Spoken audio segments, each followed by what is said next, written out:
Missile हमले का बदला लेने के लिए इजराइल ने ईरान के परमाणु ठिकाने और तेल के कुएं को जलाने का वॉर प्लान बनाया है। ब्रिटेन के जंगी जेट भी इजराइल के साथ युद्ध में उतर गए हैं। सुपर पावर अमेरिका ने युद्ध में हर तरह से साथ देने का ऐलान कर दिया है। अमेरिका के ऐलान से ईरान से ज्यादा तुर्की में खलबली मच गई है।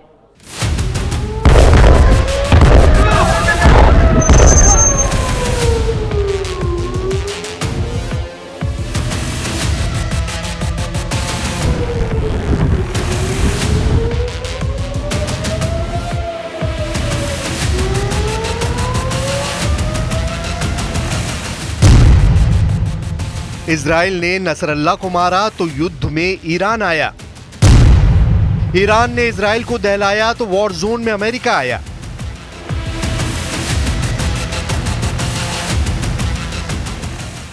अमेरिका के युद्ध में आते ही क्या पुतिन ने खाड़ी में दी दस्तक।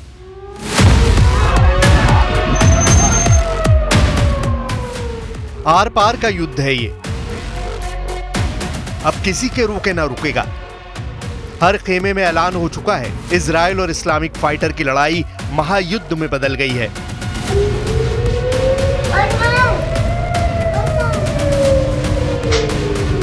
भीषण हमले शुरू हो चुके हैं। हाइपरसोनिक मिसाइल फट रही हैं। जैसे लेबनान दहल रहा है, वैसे ही इजराइल में कोहराम मचा है। ईरान के हमले के बाद इस युद्ध में अमेरिका ने भी दमदार एंट्री कर ली है।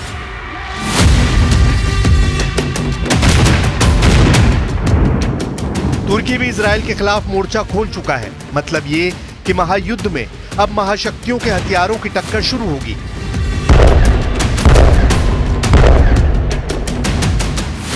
इजराइल को 181 फतेह मिसाइल हमले से दहलाने के बाद ईरान ने जो ऐलान किया है, उसने पूरी दुनिया को खतरे में डाल दिया है।